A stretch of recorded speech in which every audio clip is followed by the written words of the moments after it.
Hello, good afternoon. My name is April Shepard.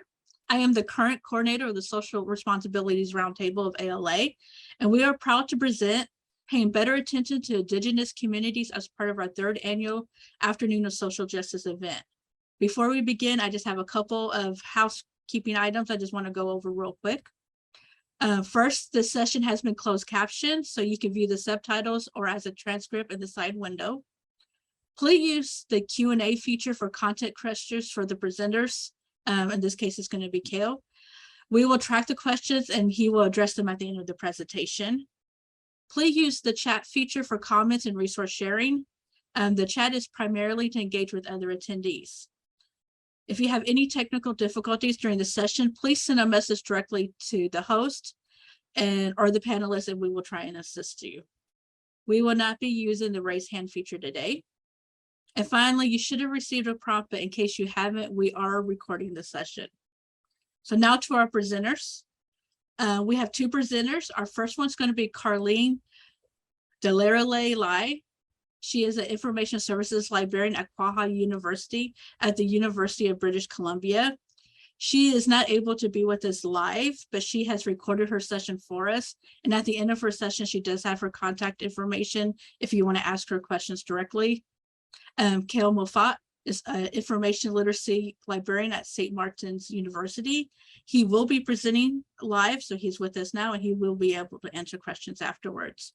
So we're going to start with Carlene's recording. And I just want to give everyone a heads up. For some reason, the first 40 seconds has a lot of background noise in it. But once that 40-second mark comes through, it clears up pretty quickly. So just kind of bear with that. Hello everyone, thank you so much for joining me today in Practices of Indigenous Information Gathering at Huihua Library.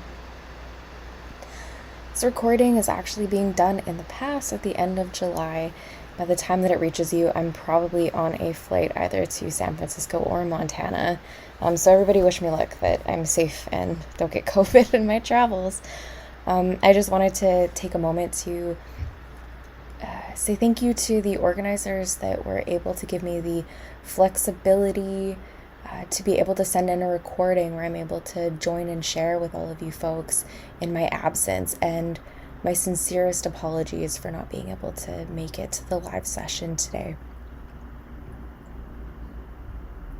So before we begin, I just want to start with a territorial acknowledgement. Huihua Library and the University of British Columbia's Vancouver campus are occupying the unceded ancestral and traditional territory of the Hunkaminam-speaking Musqueam people. On the left-hand side, what we're seeing is the Musqueam First Nations community and nation logo. And on the right-hand side, this is actually a picture that I took during the 2022 canoe races. And what we can really see actually is a lot of youth running around in orange shirts with paddles and getting their canoes ready to race. For today's session, we're again talking about information gathering, and I really just wanted to humbly remind everyone that the folks on the territories that we are residing all have elders and knowledge keepers protocol. All of these folks that are their own resources, their own information sources. And what I will be talking to you all about exclusively today is things that can be captured and physically recorded and put into a collection. So mainly visual audio recordings or print materials that we would be able to actually physically and tangibly put onto a shelf. But I'm consistently reminded that there are many people, living, breathing people among me today that offer up a whole host of information that doesn't exist within Huihua's collection, and that's a very humbling space to be in as a mediator of that knowledge system. So although Huihua and UBC Library and the Vancouver campus are on Musqueam territory, I'm actually doing this recording from the Musqueam, Squamish, and Tsleil-Waututh territories in what is now more commonly known as East Vancouver in the province of BC. I moved here from the Okanagan Nation, and especially I think in the time when the berries come out, I always feel so humbled in the way that this space has been able to keep me cool in this heat wave, and also to be able to sustain me with all of the fruits and the vegetables in this area. So again, just like a brief introduction, my name is Carlene Deloria Lyle. I'm the Information Services Librarian at Huichua Library. I was born and raised on the ancestral and ceded traditional territory of the Okanagan people. And I was living there, again, probably the majority of my life, I'd say, at this point. And up until the last 6 years of my life, I moved to the shared territory, Musqueam, Squamish, Tsleil-Waututh folks, to receive my master's in information studies from the UBC iSchool. On the right hand side, what we're seeing is two pictures of Huihua's roof, both from the looking down, kind of looking up, and then also a shot of our stacks. We are the second smallest branch of UBC Library, but we prioritize, we call ourselves small but mighty. We have a priority to collect Indigenous perspectives. And what this means is both Indigenous authored, created, but also from non-Indigenous authors that have done their research in a good way or have done research in a collaborative way to make sure that it's equitable, that it's reciprocal. We'll assess all of those pieces when we're deciding whether we want to include it in our collection. Okay, so to our physical structure, these images are going to be very important in a couple minutes. But on the right-hand side, what we're seeing is a photograph of someone standing from the roof and then looking down to the center of our structure. So our building is inspired by interior, but also coastal pit houses, or some folks will call them kakulis. Some folks use them as housing in the winter.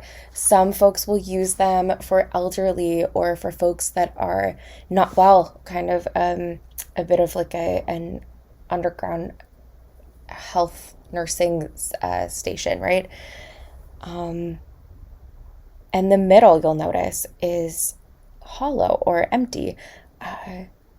And our roof has there's four beams, and then one that juts up the middle that would typically be something that people would use as a ladder.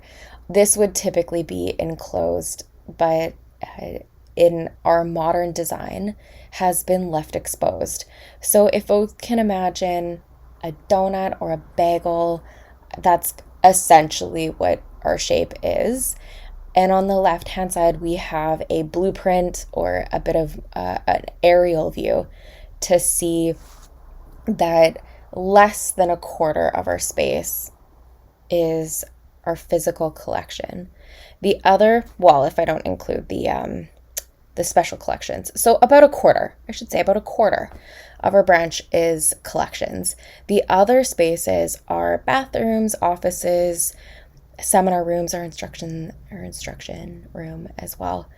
So yeah, there are three lines that we'll notice in this area, 3 purple lines.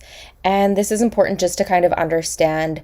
I'm going to be having a focus on these 3 stacks in the next images. So this is also just an introduction, but also kind of getting ourselves acquainted and or familiar with the space, which is typically what I have to do with folks online as well. Okay, so to our information organization and description. So we use a locally developed classification and subject heading system to organize our material. And it's an adaptation of the Brian Deere classification system, the BDCS. So Brian Deere was a Mohawk and has since passed librarian, and he spent his time very shortly as a librarian actually, but one of his really key gifts that he gave to all of us was a way of organizing information that is more localized. It's meant for smaller branches, but something that's meant to, again, not kind of have this larger, it's not meant for very large collections, sort of like Library of Congress, where everything needs to be uniform. It's specifically meant to be able to organize information in a small, geographic, localized, and relevant way. so that local nations theoretically would be able to find our information, right? And our adaptation has a British Columbia specific. So thinking about the more local nations, Musqueam, Squamish, Tsleil-Waututh, and then the movement out toward other nations in that kind of way. So more of a focal point to folks that are actually closer to, not BC specific, but more literally where Huihua is situated. Each of our items is assigned a general class of knowledge, which is represented in our call numbers. And I'll show us a visual representation of what this looks like in the next couple slides. And our resources have enhanced records with First Nations House of Learning subject headings. All of this work is done by my colleague Eleanor Wellwood. So essentially, many of the branches at UBC Library have their resources acquired. They go through technical services, they get a basic record. It comes to their branches. And with us, we have an in-house cataloging assistant, and she will go through and enhance them, making sure that they have our FNHL subject headings, and then she'll decide which class they're going to go into within the Brian Deere system and scheme. So one of the common questions that we receive at Huihua is, can you direct me to a section on an insert topic here? So sometimes I'll get this very broadly. Can you direct me to the history section? Can you direct me to the education section? And then there was one time that I got, can you direct me to the section on mollusks? Which we don't have a section for that because that's just too narrow a scope. But I wanted to make sure that I gave us an example, right? Again, it's a common question, but can you direct me to the section on Indigenous languages? This is an incredibly common question that we get at the reference desk, as well as in the classroom, or just one-on-one interactions with folks. So right here, what we're looking at is a bookmark. This is what we used to have printout bookmarks pre-COVID, when we were able to hand out more things without people being freaked out that they were going to get sick by touching stuff. But this is what our classification system scheme kind of looks like, right? So on the left-hand side, we can see the scheme, or the classification, sorry, and then a really, really broad overview, but more of like the subject heading, or the area that they live in, right? Where they're going to kind of physically live on the shelf. So if somebody asked me, I'm really interested in language, then exclusively I could just say, okay, well, I'm just going to send you to where the X's are, right? So again, going back to, this is where it's important to make sure that we know where these three lines are. We're back in the stacks, our three stacks. And this large red star right here is representative of the X call number section in this one bay here. And then we have the X's in our DVDs in the smaller red star. And then the smallest red star over here is the vertical files, right? Which reflects the organization system from A to X, right?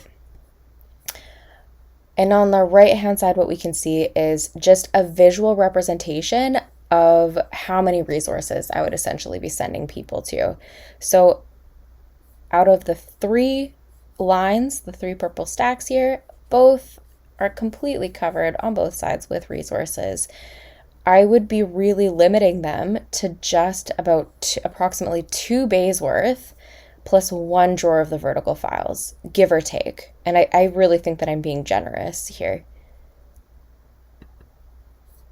But gathering Indigenous information is more complicated than that. So I want to unpack this, and I try to unpack this in my instruction quite a bit. Information supporting student research is often in various sections of the library rather than a single dedicated location. And in the context of Indigenous knowledges, this is especially important because our information and our knowledges are often more relational than they are compartmentalized. I'll give us an example of what this looks like. Robin Wall Kimmerer is from the Potawatomi nation. And in her book, Braiding Sweetgrass, on pages 12 and 3 from her 2013 publication, she talks about pecan and the origin of the word pecan. The word pecan, the fruit of the tree, known as the pecan hickory, comes to English from indigenous languages. Pecan is a nut, any nut. The hickories, black walnuts, and butternuts. She goes on to say, so much was scattered and left along that trail. Graves of half the people. Language, knowledge, names. My great-grandmother Shinote, when blowing through, was renamed Charlotte. Names the soldiers or the missionaries could not pronounce were not permitted. When they got to Kansas, they may have been relieved to find groves of nut trees along the rivers, a type unknown to them, but delicious and plentiful. Without a name for this new fruit, they just called them nuts, pecan, which became pecan in English. So in this, not only is she talking about, right, we can see her language, but she's talking about the history, the colonial histories that have interrupted this language. She's naming her grandmother and the way that this impacted her nation, her community, her family, and herself as a person living today, right? So within, depending on someone's research, but also within the scope of someone's assignment, this resource could and has been useful in people's language assignments, right?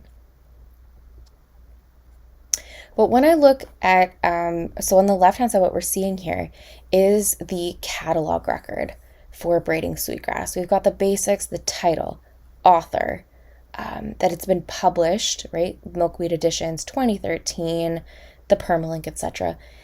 We have the locations. We have one that's in special collections. We have two that are in the stacks. Library of Congress subject headings, first edition, the summary, etc. On the call number here, when we look at it very topically, we can see that N belongs to natural resources and environment. It's because when Eleanor goes through the resources, she asks herself, what are people most likely going to use this resource for? And she's absolutely right, in my opinion. Yeah, it makes sense for it to be a natural resources and environment. But again, Indigenous knowledges, it's difficult. We're looking to compartmentalize them when our knowledges are relational. There's going to be language, there's going to be history. And we've just seen evidence of that even in those 2 pages, right? So if I look at, again, our earlier example of where these key resources are, X call number here in the stacks, X call number in the DVDs, X call number in the vertical files, then I'd be missing where her book is here in the N section, in the call number, in the stacks. Okay, so how did I bring this into my instruction? Essentially, I would do a reverse reference. So on the left-hand side, what we're seeing is 7. Oops. Oh, sorry, folks. 7 resources. We've got Queer Indigenous Studies, We All Play, which is a children's book. Dakwakara,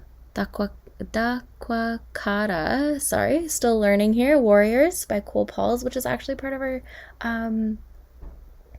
graphic novel section.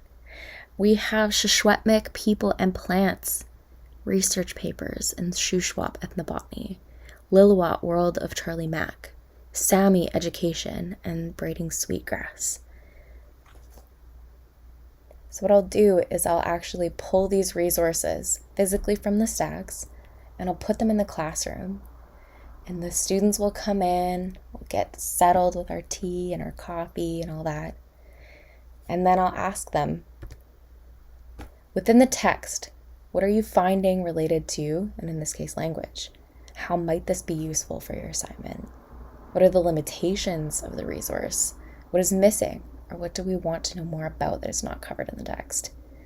So depending on the size of the class, either as individuals or in small groups, they'll go through and we'll regroup.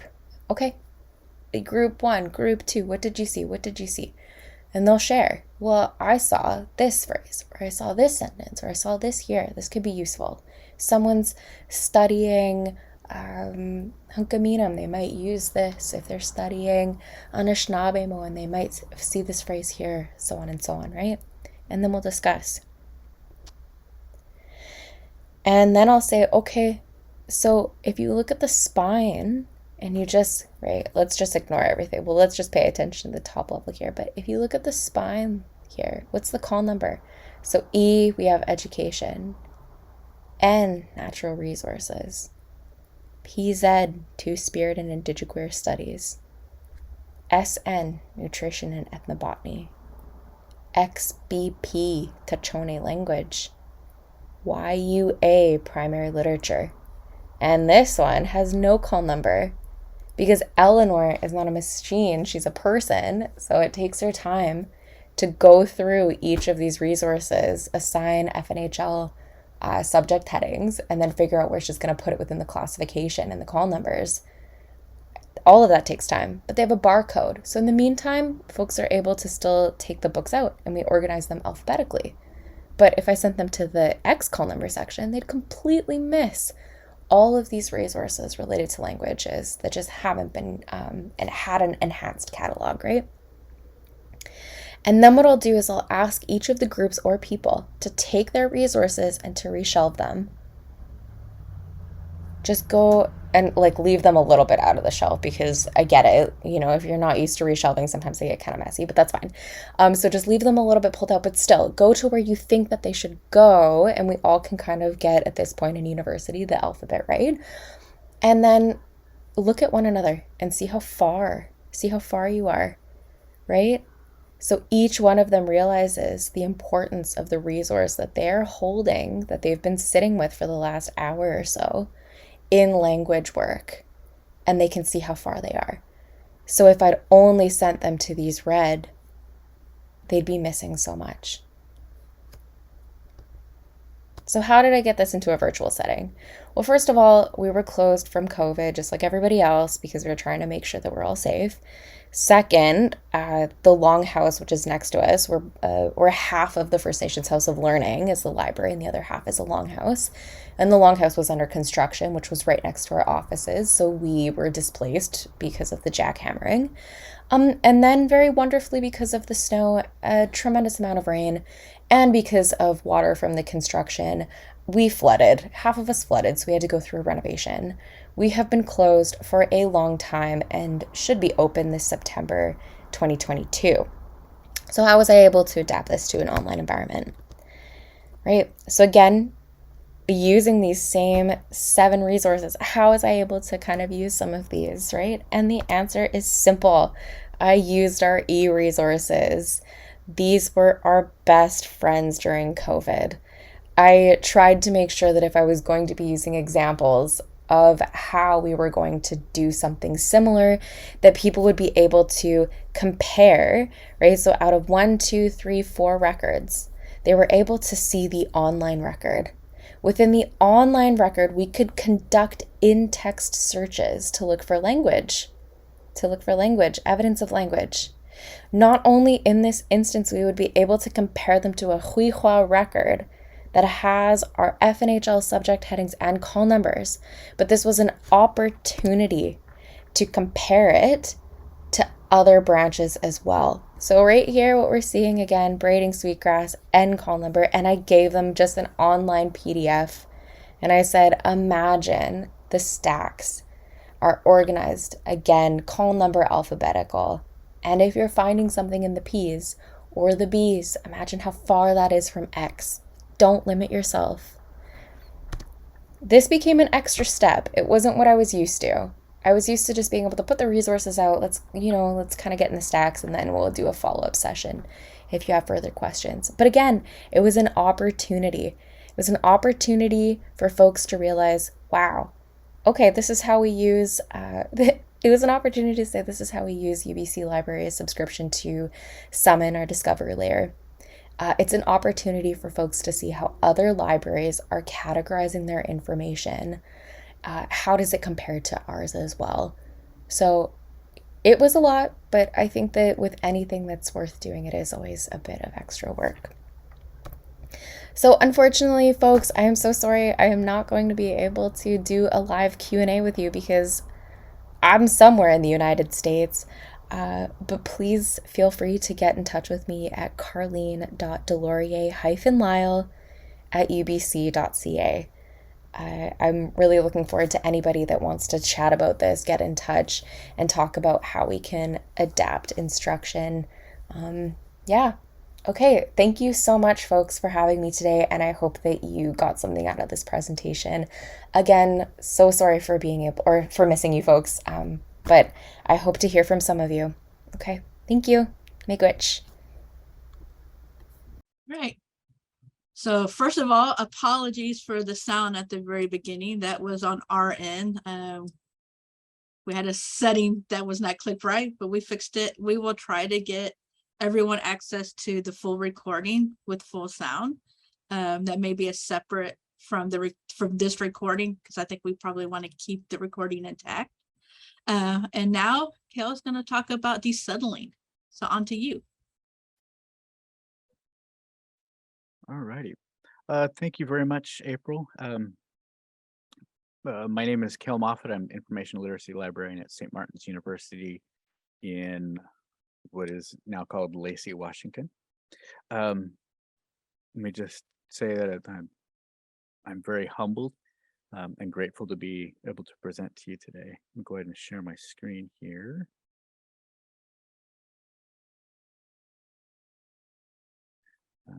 Back this up here. Okay. I was having a hard time getting my PowerPoint screen to show up, so I'm going to share it via the PDF. So we're going to talk about desettling libraries first steps today. I'm going to start with a story. When I was about 10 or 11, I was in the line at school to go back into the classroom when I was with my two friends, Louis and Richard. And Louis was this kind of white, wiry, brash kid, just full of confidence and charisma. And Richard was this little bit taller, barrel-chested, Indigenous kid. His mother, as I recall, was Dene from what we now call Arizona, and his father was Tongva from what we now call Southern California. And on this particular day, Louis told a joke, and I don't remember the setup to the joke, but the punchline was, and I can see this very clearly in my mind, Louis was about a full head shorter than Richard, but Louis got right up into Richard's face and said, "Poof, you're an N-word." And he repeated that 3 times. And Louis, of course, started cracking up, and a lot of the kids in the line started cracking up. I hope to God I didn't laugh. I don't remember, but I may have. But what I remember from this experience is Richard and his reaction. He bowed his head, shrugged his shoulders slightly, and looked down at his feet. It was sort of like watching a turtle withdraw its head into its shell. And I didn't know why Richard was hurting so much, but I could tell he was. But what stings the most is that I didn't do anything to step up and support my friend. I really liked Richard quite a lot, but I didn't do anything, and that has haunted me for 40 years. As I've become older, I've been able to learn that the reason why I did not defend my friend was settler colonialism. I had been taught to devalue him and his body, and as a white settler. And so I'm trying to unpack that experience. And that's what I want to talk today is how do we unpack that and how do we apply that to librarianship. What I was responding to was what Willie Ermine, a Cree scholar from Canada, talks about: the underflow become influential.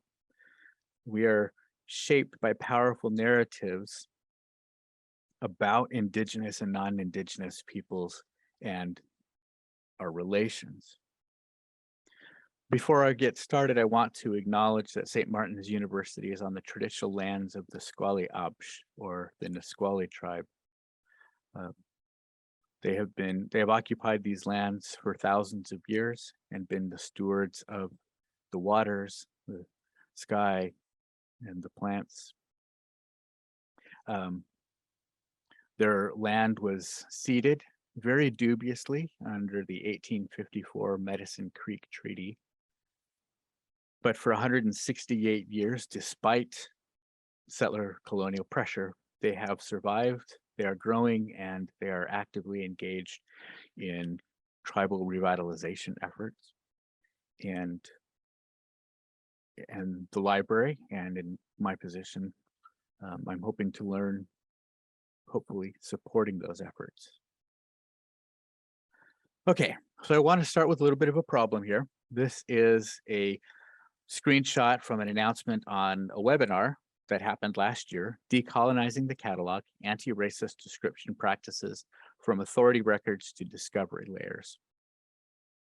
And I don't expect people to read this, and I'm not going to read the whole thing.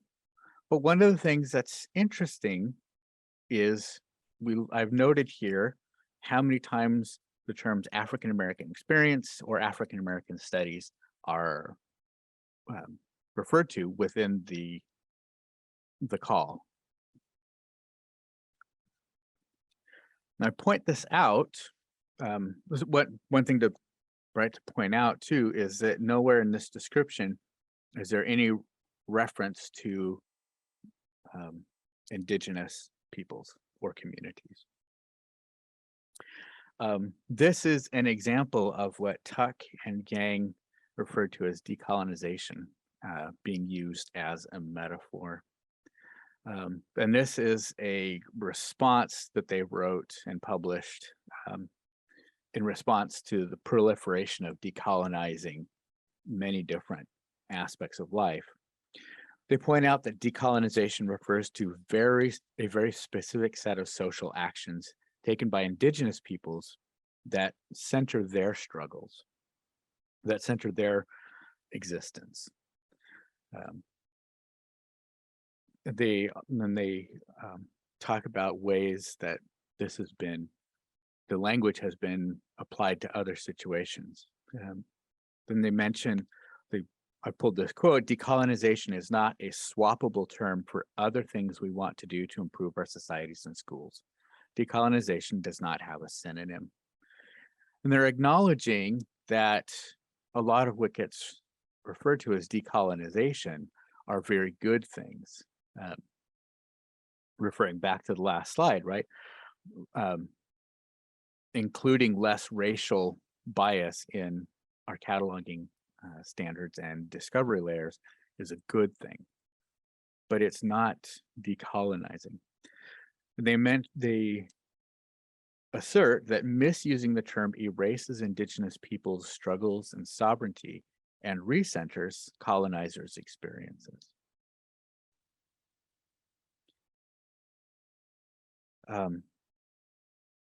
So their analysis comes out of settler colonialism, and it's because this can be kind of a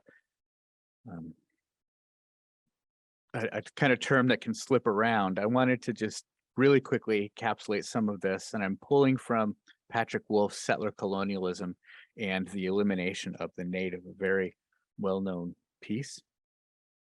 Wolf mentions that colonist and settler colonialism is different than traditional or extractive colonialism, in that colonists move in larger numbers to occupy and remain in the colonized space, not just to administer extraction of resources and generation of wealth. Think about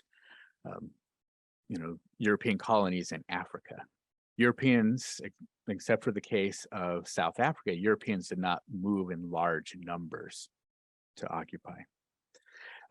Settler colonialism is driven by what Wolf calls the logic of elimination. And this elimination can happen either through killing indigenous peoples outright or forcing assimilation.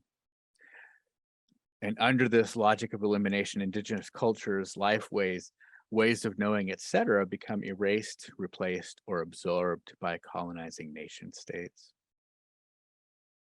And I was very appreciative of what Carlene was talking about with the relationality of knowledge. And I'll come back to that, but that's right. This idea of all knowledge is relational, is an indigenous concept, but not a Western empirical concept.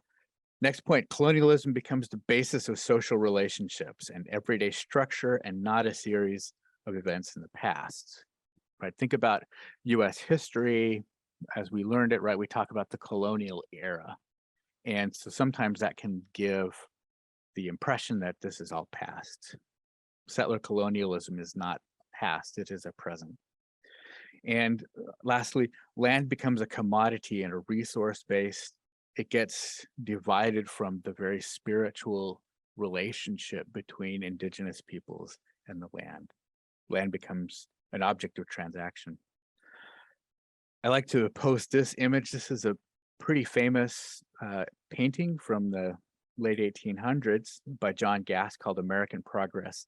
And here we can kind of see visually represented this idea of settler colonialism, right? So Colombia, this figure of America and American virtues and such, right, is moving from the east to the west.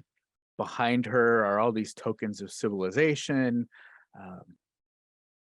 intensive agriculture, right? The railroads. She has a telegraph line in her hands. And a lot of people talking about this think it's a Bible, but actually it's a school book. So this idea of bringing, our knowledge out. Indigenous people are being pushed into the darkness.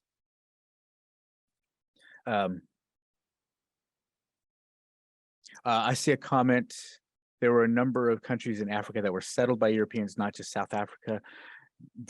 A good example of would be Rhodesia, the former country of Rhodesia.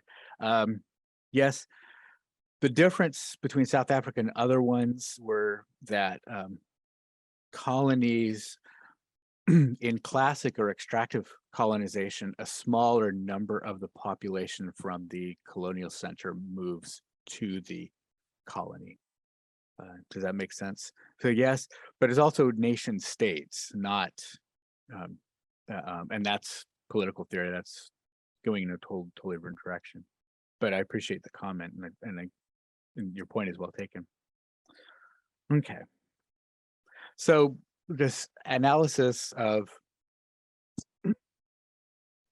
settler colonialism, right, leads us to understanding that in our relations there are two distinct agents, sets of agents or actors: indigenous peoples. And I don't remember where I got this, so I'll have to find this again, but I love this idea. Indigenous peoples are peoples who have a creation story that tie them to their space. And then we have non-indigenous peoples, which really is everyone else. And these people, myself included, and many of us, we have arrival stories. My ancestors came from Sweden, Denmark, and Scotland. When did our ancestors come to this? Indigenous persons don't have this. Okay, so let's talk about this concept of decolonization. I like to say that decolonization is the, excuse me, please, is the work of the colonized self.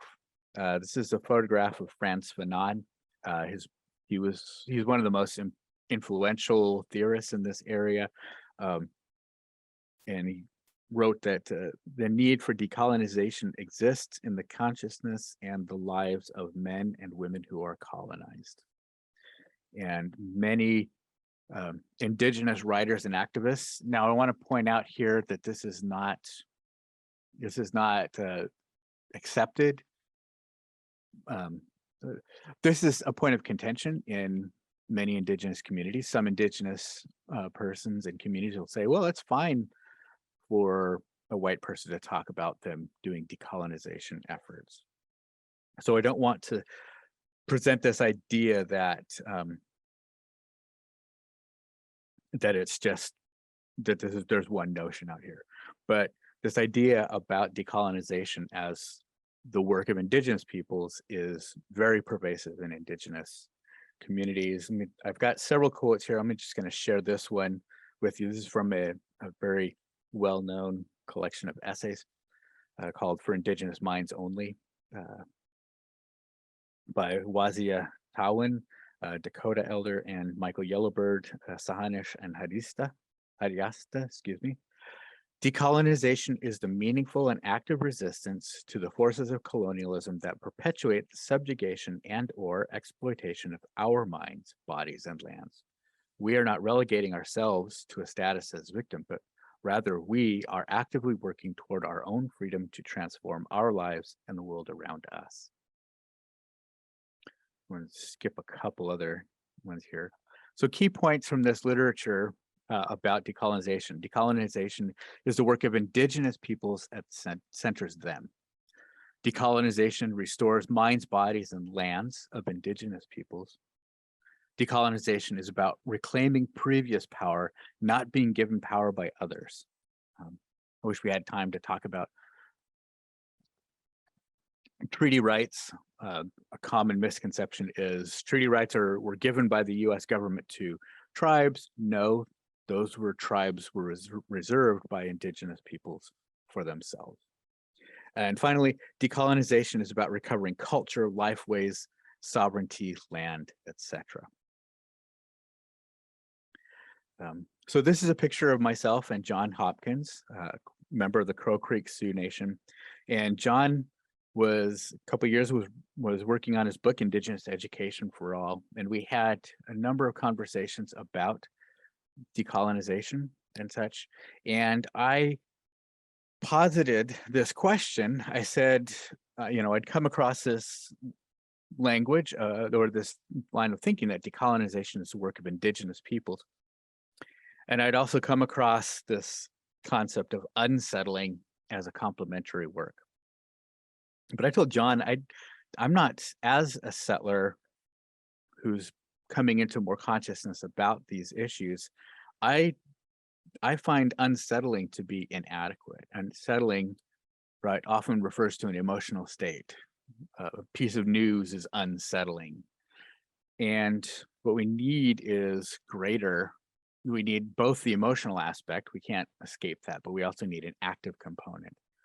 So I suggested that we use the term desettling, and we've had a number of conversations since then, and John appreciated that term and actually wrote a chapter on desettling in his book. And I appreciate his definition, so I'm going to use his language. And he wrote about teacher preparation. But the basic principles is still the same in other areas or other fields.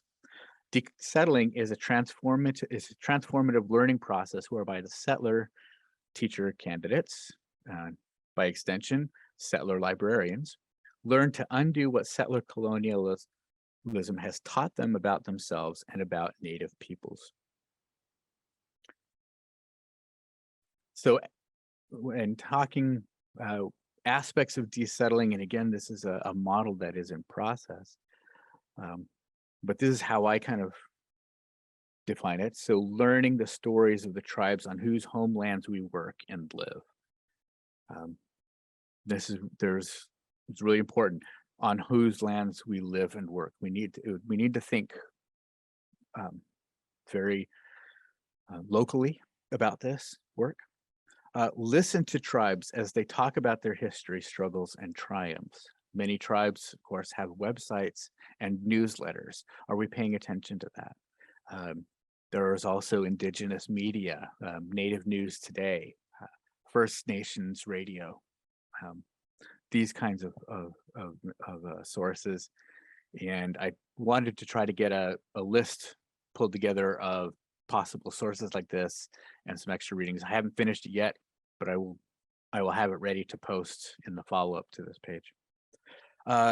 Third, amplify the voice of local tribes when appropriate, but do not speak for them. So amplifying means giving them space to speak for themselves. Don't try to presume to speak for a tribe. And fourthly is act to support local tribes in their efforts and actions, and act among other settlers to counter settler colonial narratives and biases. Again, the idea of desettling is how can we as settlers step out of the way to let the native voices be heard for themselves, but also how do we work with other settlers to try to help them create space for themselves as well. I recently came across this work from Willie Ermine. I really like what he's talking about here, calls it the ethical space of engagement. I think he gets at a really important difficulty that we have as settlers. So he defines the ethical space this way: the space is initially conceptualized by the unwavering construction of difference and diversity between human communities, and each entity is molded from a distinct history, knowledge, tradition, philosophy, and social and political reality. And when he talks about the space, it's oftentimes a figurative space, but sometimes it's an actual physical space of encounter between settlers and indigenous folks. He says that engagement has two levels. One is the surface level of engagement, and that is simply recognizing another's presence.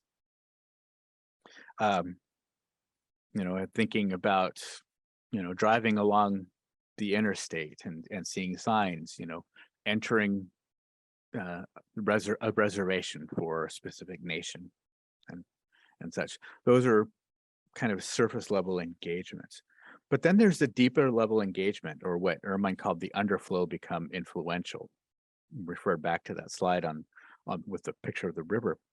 This underflow has enfolded values and narratives that shape engagement, including the logic of elimination and domination, which we've spoken about. Valuing Western scientific ways of knowing and separation of spiritual dimension. Carlene talked a little bit about this. I'm going to mention just a little bit more, but understanding that ways of knowing and being in the world are very different.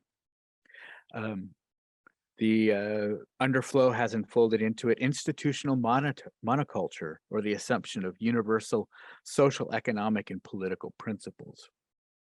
Indigenous peoples don't conceive of themselves as a large group. They're a related group, but political realities can be different from even close indigenous groups. And so we can't make these big assumptions about that. I see a comment about indigenization and indigenizing. Yes, I'm familiar with this term. I haven't read too deeply into it yet. But yes, that's on my radar, and I am looking at it. Thank you very much. Let's see. And lastly, the underflow has, again, this valuing of land as a property and a set of economic resources. For many indigenous groups, land is so much more than that. It is its own being, and human people are partners in this process of becoming. One of my favorite quotes that I saw on this, and I wish I had, and I don't have I need to find it again, but there was an Elwha elder talking about how when they fish salmon, they are interacting with a divine being. Totally different frame of reference than sport fishermen. Okay, I needing to hurl along. Last point from here: ethical space settlers need to learn to see the indigenous gaze. It's a mindful perspective on indigenous settler relations. And I've included this image here, right? We've got this figure looking at a gaze of themselves. And what Ermine is saying is that we have the settlers, but then indigenous gaze is what looks back at us. Are we paying attention to it? Are we seeing what the indigenous gaze has to say to us about us? Just make this point here really quickly. Many of us as settlers are almost completely unaware of the unfolded values and narratives, are very unaware of the indigenous gaze. So I'll just point this out here really quickly. A second significant problem is that Western societies and libraries conceptualize knowledge in ways that erase native perspectives and ways of knowing. And Carlene talked about that, the compartmentalization of knowledge. And I'm just going to throw this in there because Vine Deloria Jr., really important Indigenous writer and theorist.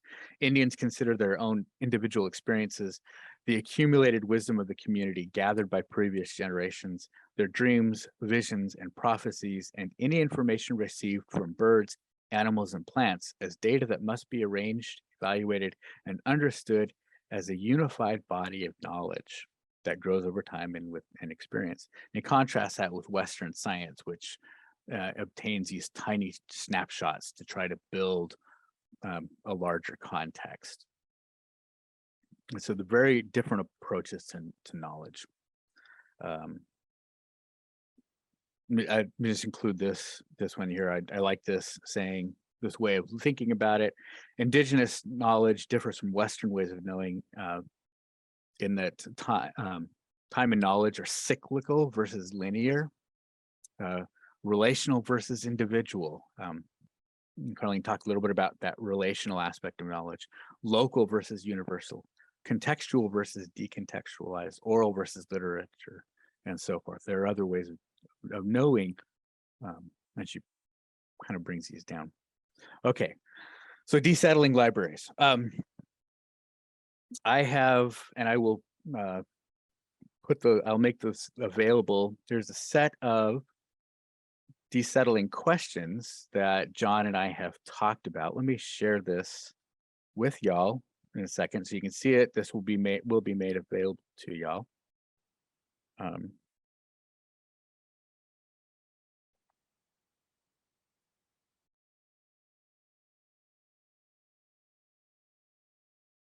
So questions, on whose homeland do you work and live? What other tribes did they associate it with? Were they rivals? Were they competitive? Were they cooperative? Right? What is the role of women in the tribes? What specific skills and activities are associated with the tribe? So part of this desettling is getting to understand whose land we're on, understanding the tribes.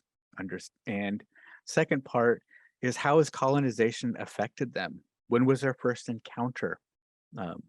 Who was their first encounter with? What historical challenges what have been the historical challenges to their sovereignty?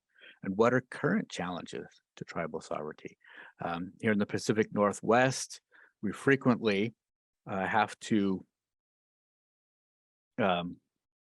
work with fishing rights are a big part of it.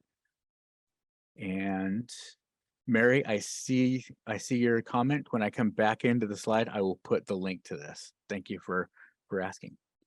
And then down the bottom, there are some first steps that we can take. And I'm going to talk about these here in a second.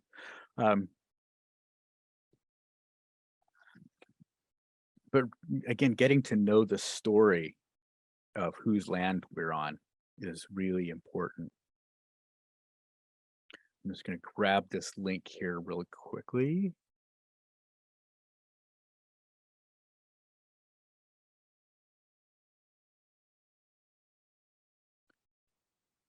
And this is a link to the desettling questions.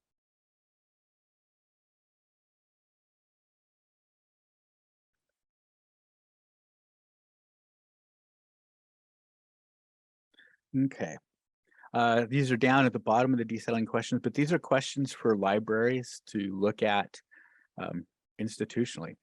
How can libraries call attention to local tribes in the present through programming, displays, events, etc.? Again, this idea in the present, not the past. How can, whoops, I jumped over that one, hit the wrong way, sorry about that. How can a tribe's language be incorporated into library practices, such as cataloging, the names for themselves or their land? Another few questions. How can libraries facilitate, amplify local tribes' voices, especially when it comes to local challenges to tribal sovereignty and treaty rights?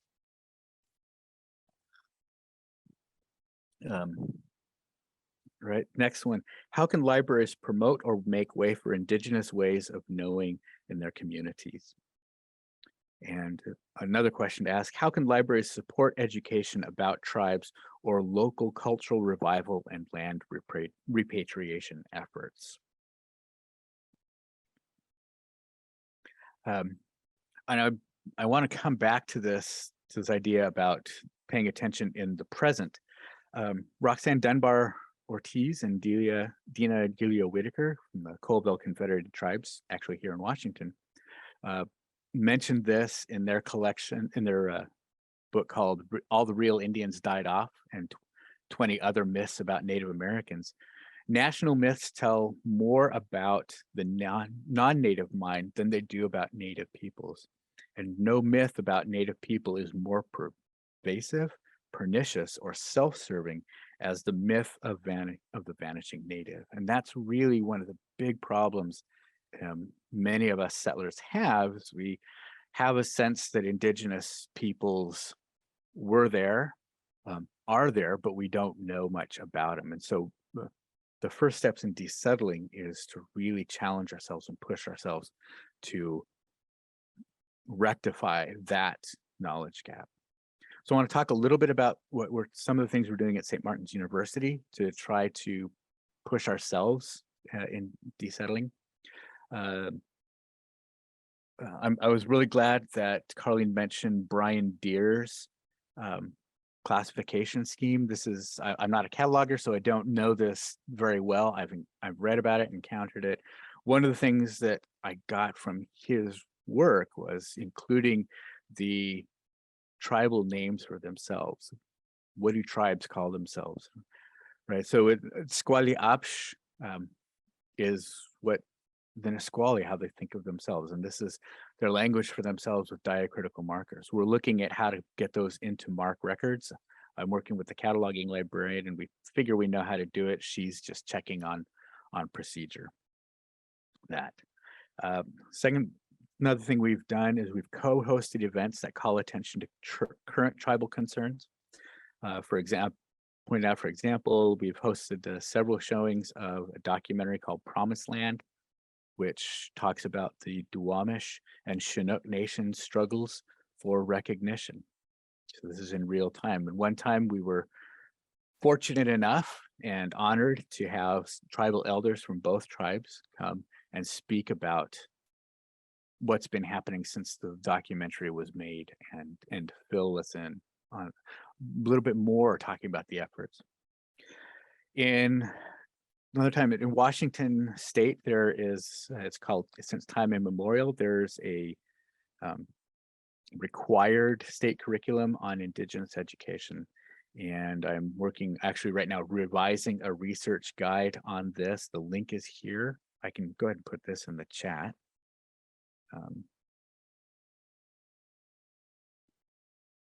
If anybody wants to look at it. Again, this is a work in progress, so be merciful. Although if anybody does have any good suggestions, please, I'm totally open to it. In conjunction with that, we also have a Native Voices program. This is an emphasis within the Communication Studies program. This is the second year we've done this. I'm rebuilding the research guide that I'd thrown together, kind of cobbled together. It was very terrible, so I'm redoing it right now. It'll be available soon. But in doing this, I'm corresponding with Dave Steppeton from a tribal elder he's heads up the Nisqually environmental team for research suggestions and getting his feedback on what I'm posting. I'm also working with Cynthia Ayal, a tribal administrator and former tribal council member, regarding the creating unique content for these guides. There's a couple small videos that we've talked about creating, and we're in dialogue about that. Couple things, other things I'm pretty excited about. In the fall, we're planning on hosting a weaving demonstration with another tribal elder, and he'll talk about and demonstrate weaving with cedar. Yeah, and that'll be an opportunity again to open up our space. So, and just, well, our space, which is their space, really, right? But trying to get out of the way for an Indigenous voice. We're also planning on creating posters with common phrases in Lushootseed, the language family for this area, for the Salish Sea area. And we'll be posting these initially, at least in the library and the Diversity Equity Center. And these will be pretty common phrases like hello, how are you doing? I was talking to one student and asked her what she would be interested in a phrase. And she said, you know, I would be really interested how to say excuse me, because I'm really clumsy. So we're going to be working with the tribe to figure out what are important phrases. And they'll be posted in Lushootseed and English. Again, a way to get that language into everyday life. And last thing I'm really excited about is and this is a very humble effort. This is an image out in front of the library, and we have 3 planters, and this is going to become our native garden. And this was inspired by ethnobotanical garden, much larger scale at Seattle University. Here's the link for it. But this will have kind of native plants, but we're also going to label the plants, and the labels will first be in Lushootseed, then in English, and then scientific classification. Again, pulling that trying to make Indigenous language part of the everyday culture and life, at least with the library. Hopefully that'll spread to the campus more generally. These are some references. I'm going to make this PDF available as well. Okay. I love this comment. Translate for library, please silence your cell phone. Jessica, I love that. That's fabulous. But that's kind of where the idea behind the concept of desettling and the language of it and efforts. Thank you all for your comments. Are there any questions? Yeah, so everyone feel free to put your questions in the Q&A box. There is a comment question in the chat. I don't know if you can see that. And I always have tons of questions, so. Thank you. So drawing attention to how Indigenous cultures understand the relationship to the land, how can you mitigate the potential reflection of romanticized, verticized versions of Indigenous cultures? Yeah, this is a wonderful question. And this is one I think that we have to always struggle with. I think for those of us, well, we're all on Indigenous lands, right? I think one of the most important ways we can do this is, again, to make room for Indigenous peoples to tell us, right, about their relationship with the land. And so, right, so if sometimes this does come up, and so one of the things that I'll refer to, for example, there was a very important tribal elder in Nisqually, Billy Frank Jr., did gain some national importance, prominence. So in talking about relationship between salmon and Indigenous peoples, refer to his language. I referred to the language from the Elwha artist, and I've been trying to find that quote again, and I can't find it. I've got to track that down. It's such a beautiful way of talking about it, right? When we interact with salmon, we're interacting with the divine being.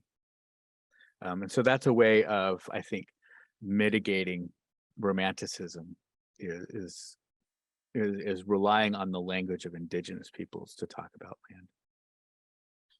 So this is a question. This is my question here.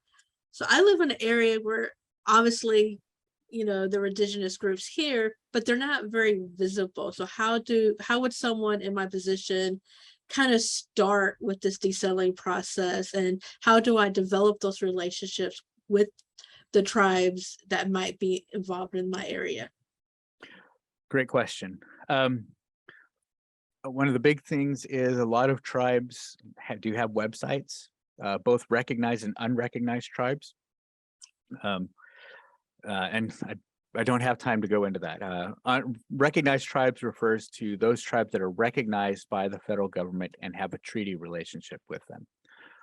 There are an estimated 300 tribes in the United States, and I can't remember the number in Canada, but there are tribes that do not have a treaty relationship. But tribes are very concerned about how they are. Let's just be blunt. They're very concerned about how they have been brutalized by settler colonialism, and so they're anxious to speak. So the first step would be kind of learning about them and that colonial story. Many tribes will have things like cultural centers, and they'll have opportunities where we as settlers can interact with them. Take advantage. That's a pretty unfortunate phrase right now. It's getting but going to those things. Rena nativeland.ca. This is a wonderful resource. You can go in and put in any location and it'll tell you whose land you're on. Thank you, Rena. I love that resource. So starting with those ways. So there's a question in the Q&A if you want to read that. Okay. Let me pull that up. How do we balance the fact that we're living on stolen land with not giving the land back? Yes, it reminds me of restorative justice work that needs to be done in this case, since there isn't really justice, just efforts to acknowledge and include. Oh, Julianne, thank you so much for this question. This is such a hard question, and honestly, John and I talk about this all the time, and there are other Indigenous peoples that I have working relationships. John just happens to be the ones I'm most closest to. We talk about this all the time. We don't know what that's going to look like, and that's part of the excitement of it, and part of the interest of it. What is it going to look like if we can build a more reconciled situation? Right, and recognizing that within Indigenous communities, there are people in Indigenous communities who are saying, yeah, give us all the land back and go the hell back to your own country. Get the hell out of here, leave us alone. Others are more, there's a wide variety of spectrum. We don't know what that's like. The first steps, though, I think, are understanding the context, and taking these steps to increase. And you also talked about land acknowledgements. You mentioned them. Land acknowledgements are really a source of can be a source of frustration for many Indigenous peoples. John just the other day, we were talking about it, and he goes, I cringe when I hear one. Whenever I hear a land acknowledgement, because it's like, okay, those are nice words, what are you doing? So that's a really interesting way, kind of a long way to say, we're not sure what that looks like, but that's going to be a product of a synthesis of co-creation. Great question. Thank you for asking that. Do you ever think that we will get to the point of desettling the larger classification systems like the Library of Congress? Is that a whole presentation by itself? Yeah, I mean, it's right. I mean, are we ever going to get to a point to where we actually post-racial?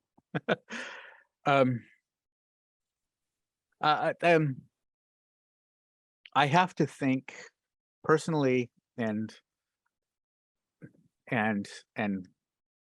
persons that I work with, we're driven by the hope that it will get better. We don't know what that's going to look like in time. But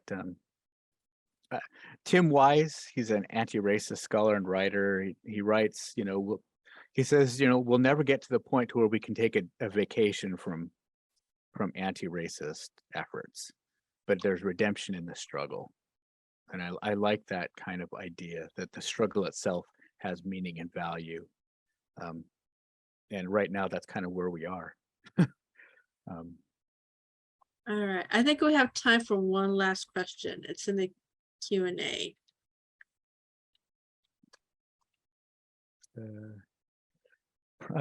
Glad you emphasized present and now. I'm curious if you happen to have any additional actions you might highlight for archival collection spaces, thinking about information literacy using primary materials.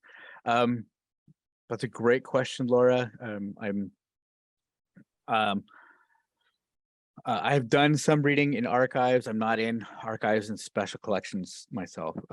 I will mention this right now so St. Martin's University, the first Indigenous person to graduate was named Pascal Sherman.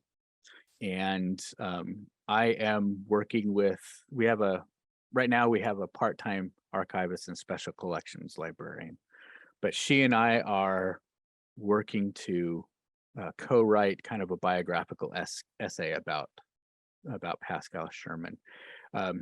The ways that these can be used are make these, again, following that whole idea, right, that archives should be open for knowledge and wisdom and understanding for others, not just the institution. Trying to make those available and understand what, right, so our biographical essay about Pascal Sherman is not going to be so much about the institution. It's going to be the story about the struggle of a particular Indigenous person trying to carve out space in a contemporary world that's hostile, right? And being very aware of what stories these materials can tell, and taking the initiative to point out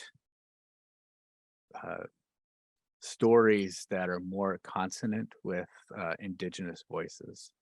Again, that comes back to knowing, having a better understanding of local nations, local tribes, and their colonial stories. Great question. All right, so I think we are out of time. So even though Carlene has left or was never here in the first place, I appreciate her making the video for us. And thank you so much. This was really interesting, Kale. And I'm very glad you did this on short notice for me, because a lot. Thank you very much for this opportunity. I'm humbled and grateful that people paid attention and are listening. We did. And we will get the recording sent out once that's available to everyone. Thank you much. Thank you.